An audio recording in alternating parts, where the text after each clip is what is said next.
Welcome back, everyone, to the Cyber Pulse podcast. This is our third episode. I just want to state something before we actually dive into today's episode. It's been very difficult for me to find guests and volunteers that would want to share their experience and their stories and the challenges that they faced on the Cyber Pulse podcast. But I was determined enough and things kind of worked themselves out. So I'm kind of extremely grateful for that. Now, diving into today's episode, today we're taking a deeper look into the real world of cybersecurity. Not the polished version we see online, but the actual experience. We're talking about working in different countries, dealing with pressure, facing expectations, navigating team dynamics, which is very crucial and very difficult at the same time, and understanding what certifications truly matter. Our guest today has worked across different environments and seen the field from multiple angles, the good, the challenging, and the parts people rarely discuss. Aristos, it's a pleasure to have you on board with us today. Therefore, welcome. So, Aristos, before we jump into everything, could you please introduce yourself to our listeners? Tell us about your background, your journey, and how you ended up working across different environments. Yes, hello Saiha, and hello everyone. So my name is Aristos. I am from Greece, and everything started when I was still a teenager. Then it was when I realized that I would like to work in cybersecurity. My inspiration actually was YouTube. I started watching a channel called the PC Security channel, which the guy, he was trying different malware and different antivirus systems, and in this way he was trying to see the score of how many malware each antivirus will catch. So this is something that I found really interesting, and this is like how I started becoming interested in cybersecurity. My studies then were in computer science. I studied computer science in Greece. Interesting. I studied computer science, and then on my third year, I believe, I went for an Erasmus exchange in Northern Ireland. So it was my first taste of living abroad for the first time. And when I came back after this experience, I wanted more and more. So I applied for my internship and I got accepted at CERN, which is the largest nuclear research facility in Europe and in the world, I believe. Nice. Yes. So I was an intern there as a web developer for a year, and this was also an awesome experience as I lived in Geneva, and I experienced life in Switzerland as well.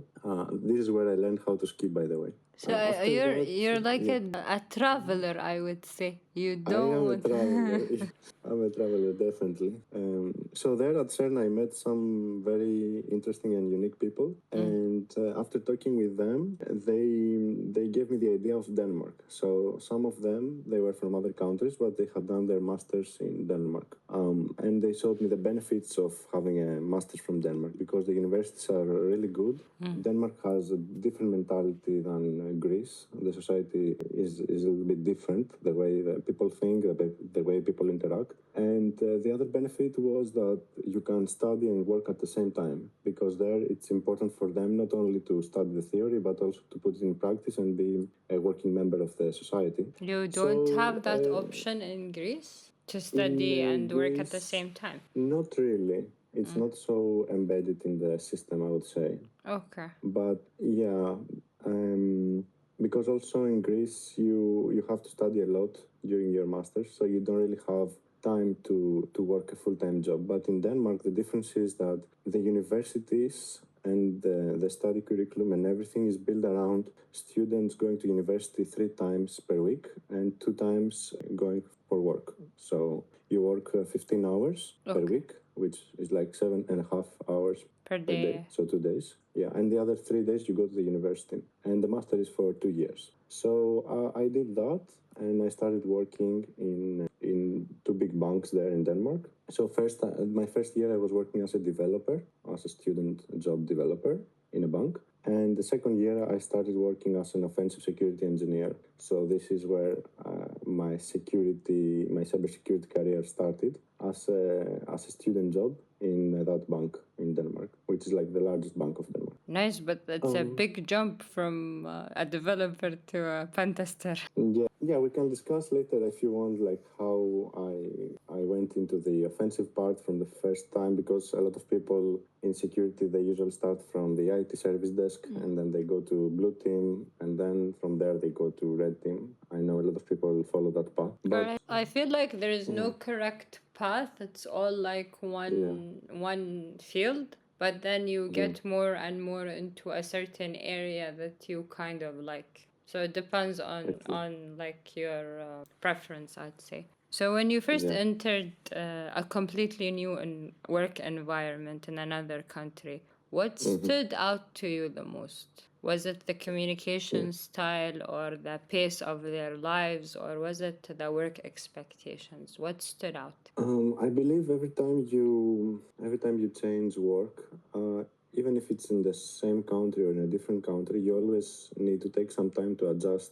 And I know it from personal experience, but also from my friends. I always see that the first few months, it depends on the person and the environment, of course, but it can take, I believe, up to 2-3 months or even 6 months for some people to adjust to the new environment, to the new manager, to the new expectations. But as all the things, the more you do it, the more easy it's gonna be for you. So maybe in the first time you change job or you change country, you will find it very difficult. For example, for me, Yes. when I first moved to Switzerland, actually, CERN, it's on the border between Switzerland and France, and a lot of people actually live at the French side because it's cheaper, and they commute every day by bicycle to work. I was doing that. Yeah, so it's a small commute. It's like 10-15 minutes by bicycle. It's not big. But what I want to say is that the first couple of weeks that I was in France, I was doing everything wrong. Like I didn't know what is the bicycle path. For example, I didn't know.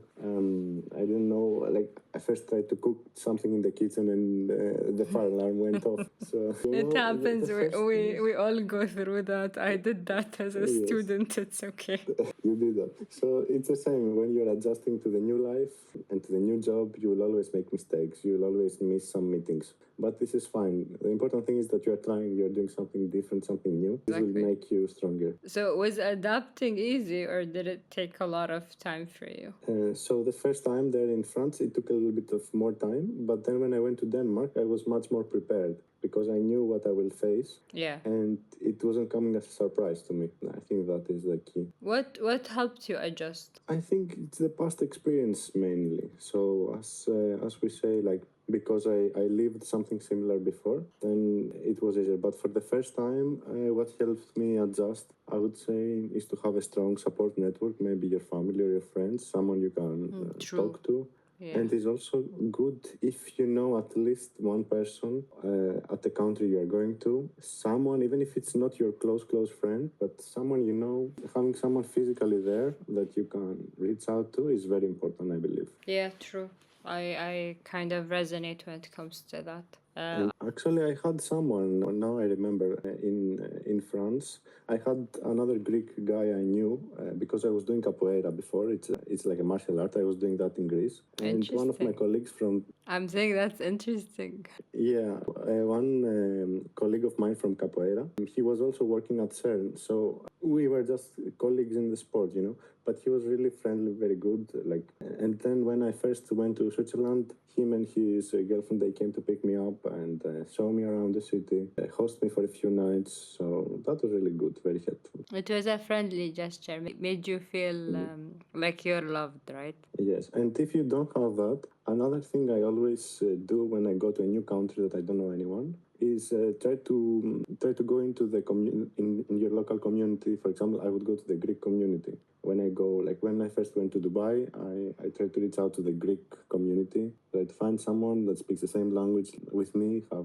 like similar experiences growing up, so that is more easy to connect. They would resonate with you more and they'll know the challenges that you'd face. So it's easier to give advice. So, Aristos, tell me, in cybersecurity, pressure exists everywhere. But in changes depending on where you work, what kind of pressure did you feel when you shifted to a different country? and how did it impact your personal life, or how did it impact you personally? Yes, so as we discussed, like I have worked in different countries, different companies, different environments, and it plays a role your team and how big is the company and how crucial cybersecurity is for that specific company. So the pressure is a little bit, I think, related to the speed and to how quickly you need to perform, and if you are an internal role or if you are a consultant. So in my experience, and Denmark, because it's how the society is formed and because it was a big bank where I was working, Okay. the pressure was less, I believe. And this is because as an internal team, you have more time to explore the system. You can learn the whole environment better, and you can go deeper in things that you think are created wrongly in the architecture side of things, for example. When you're a consultant, you have more pressure, in my opinion, because you have only very, very limited time and you need to perform very well and give a very high quality report and make an impact, but you have a very few days. So, and you cannot change the architecture. You cannot change much. You are given something, and you need very quickly to adjust and to attack it and find vulnerabilities, for example. So you will get, I think, more pressure as a consultant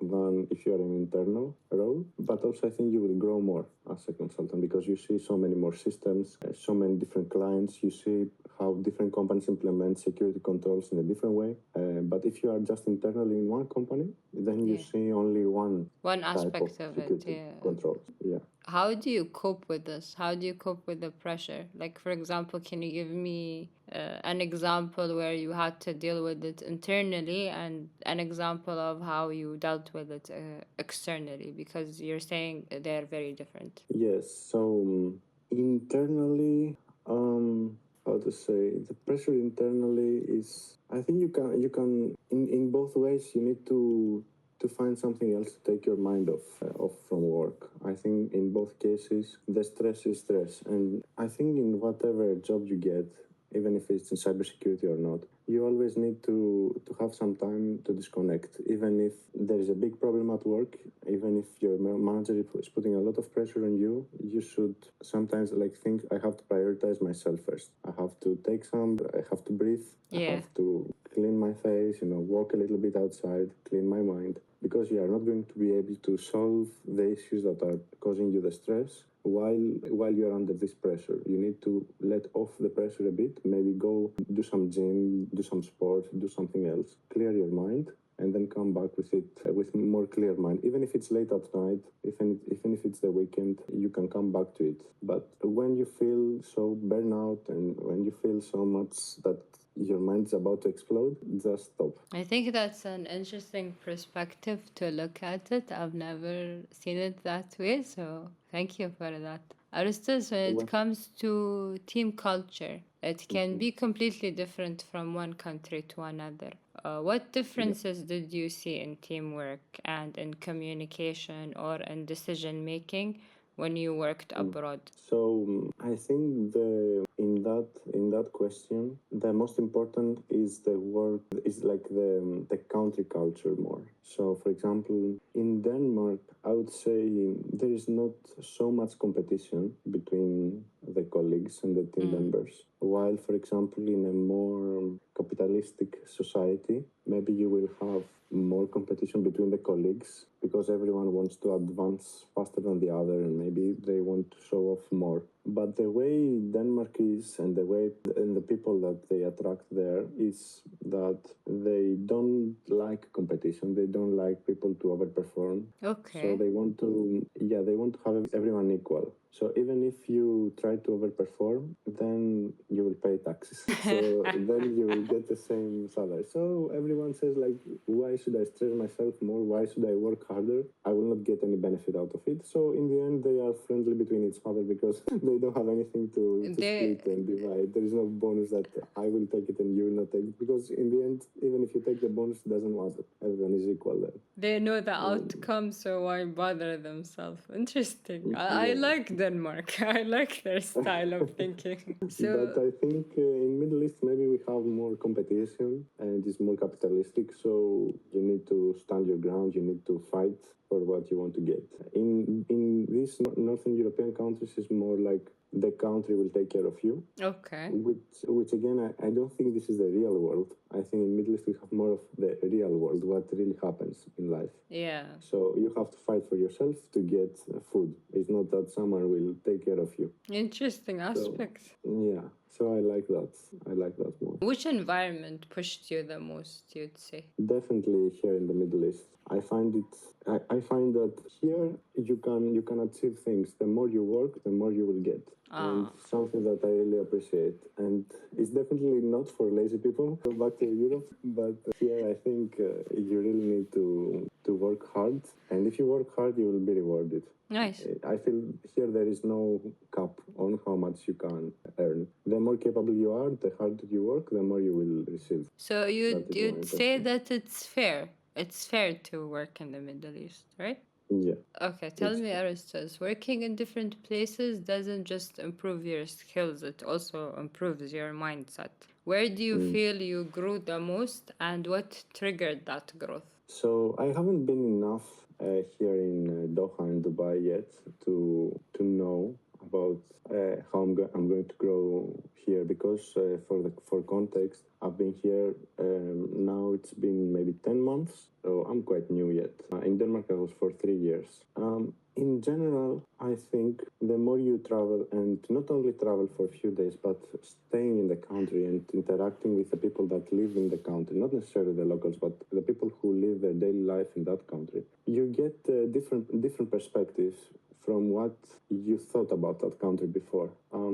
I want to give a bit of a different example. It's not related to cybersecurity directly, but it relates to different countries and mindsets. Okay, So sure. this year I had the opportunity to travel a lot in Africa through my job for business purposes. And maybe we have some ideas for countries in Africa that maybe they are poor or something like that. But it's not like that. And you only understand that once you go there and you see the people, you spend time with them. You think that in Europe, for example, everything is perfect, everything is glowing, but it's not.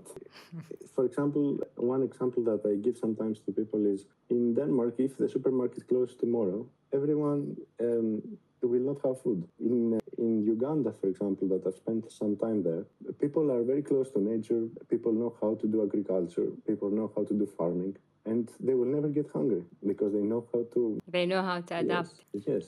So who is poor and who is rich, it depends on the way you look at the things. And it's interesting to travel in every part of the world and see how it is there before you judge it. Also, I know a lot of Europeans, they have some impression in their mind about Middle East that is totally not correct. And they've never been here. And they think, I don't know, for the rights of the women, all these things. Yeah. But if you've never been to the Middle East, how you can judge, how you can have an opinion? I think Only if you sometimes experience it. social media affects that so much. People are too attached to social media. They just believe everything they see and read on the news. And another thing is that everyone thinks that their country is the best. Yeah, true. True. That's true. Yeah.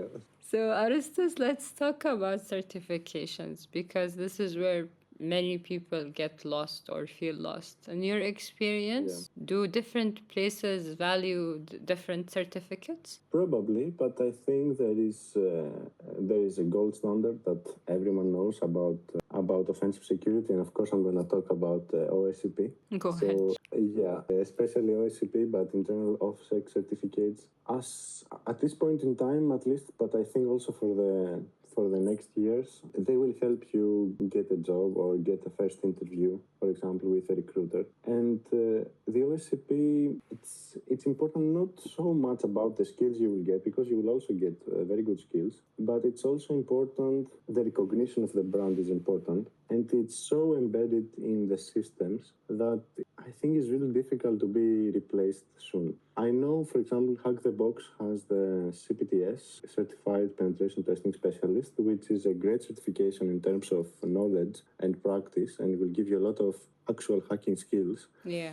But go get the OSCP as well and the OFSEC certificates, because they are going to make your profile look better. They're going to make your profile rank against other people who have the same certifications. When someone hires someone with the OSCP, they are expecting that you will be from that skill level and above. And the thing is that if you want to work for a consultancy firm, the way they bill their clients, for example, a bank that they want to do a pen test, is it depends on the certifications of the consultant. So the bank will ask, we want the consultant have OSCP, blah, blah, blah, blah, blah, blah, whatever. If you have more certifications and if you have the specific certifications that are asked in the industry, then your employer will be able to sell you, let's say, to bill you for that customer. So even if you have the CPTS that is great for skills, as a consultant, a lot of times the client will not have it in the list of certifications that they require. So this is the issue. So the OSCP,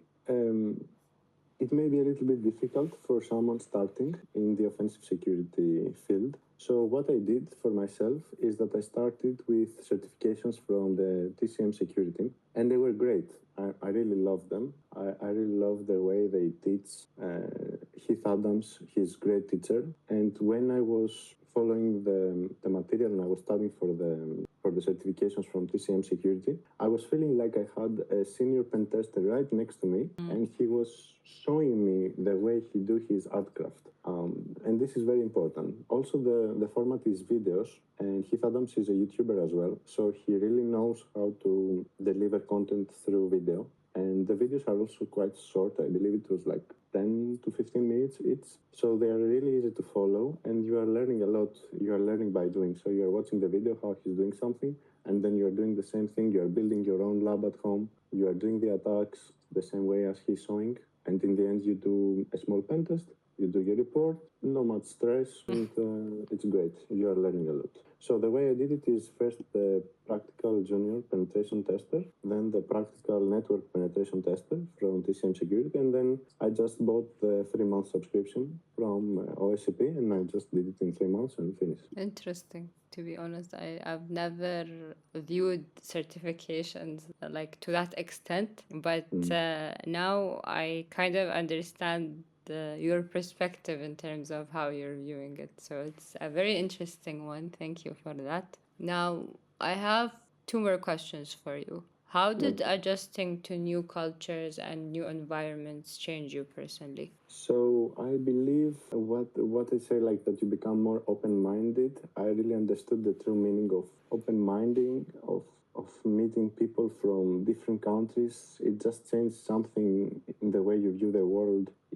It makes you think of other ways people interact with themselves, other cultures, other ways people experience life, and it opens doors for you in exploring these countries. So because if you move to Dubai, for example, or to Doha, that they are so international cities, you are going to meet people from each and every part of the world that if you are just staying in Europe, you will never meet them. So you meet these people, you find them interesting, maybe then you plan a trip with them in their country, they show you around. That's great, that's life, because in real life you need to explore, you need to see more things than just where you were born and what you know growing up. True. I kind of resonate when it comes to that. Aristos, now that you've seen different environments, what do you think is the right balance between certifications, real experience, communication, and also managing expectations? So I would say that you mean for someone who wants to enter in the field or someone who wants to grow? Both. See it from both perspectives, people that are in the field and people who want to enter the field. So I would say that people in the field, they are really friendly, really open, and you should go meet them in real life. This is my advice. So always try to go to the events like this event we had here in Doha recently, the White Hat Desert. Yeah. Or many other events. There is the B-Sides event, there is the Black Hat. There are so many events happening about cybersecurity. So the best thing is just try to go in these places and just talk to people. Just say, hi, my name is this. Like, introduce yourself, say what you're looking for. Maybe this person can help you, or he knows someone that can help you, as you say, Seika, right? Yeah. So interacting, with the real people is really important. And then you need to learn the technical skills as well. And people will teach you, but you need to teach yourself first. You need to Nice. show. It's not important just to say I'm passionate about cybersecurity. You need to show that you are passionate. You need to get the course, finish the course, pass the certification, get another course. So you build your knowledge. And once you reach a level, for example, people think that the OSCP is advanced certification, but it's not. It's just the beginning. So pass the OSCP, and then people will be more willing to show you more tricks, more tools, more techniques. Also, try to keep updated with the news. Yes. Every day, every morning, I have this challenge with myself that I'm taking a look in some sources that I follow and checking, like finding 3 links that have some important news from the day and reading through them. It can be news, it can be new tools, it can be CVEs, it can be exploits, anything. But just dedicate like 30 minutes of your morning routine, or maybe 1 hour, to read every day. Read a little bit. Read what's happening in the world. Good. That is I very like important. I like that. Aristos, before we close off, is there anything else you'd like to share with our listeners? No, I just wanted to say that I'm really glad you invited me for your podcast. And we can, if you want, we can let my links or my LinkedIn in the description if the people want to connect with me. Yeah, I'm gonna share it. Don't worry about that. It Yes, was a so pleasure to have you. I have one more exactly. question for you. Yeah. Is there someone you think you want to see, like, join, or you would want to recommend to join this podcast in the future? As a speaker? Yes. So my friend David, I think he's really good, and he will have valuable insights to share as well. And maybe we will be able to get David in the future. Who knows? Thank you, Yes. Aristos, for your time. Thank you, Seika. This has been a true pleasure today. Thank you. This was a real and honest conversation about the realities of working in cybersecurity across different environments and the pressures and expectations that come with it. And as I always say, education, growth, and sharing knowledge is what helps our community move forward. Thank you all for listening, and hopefully, we'll see you in the next episode.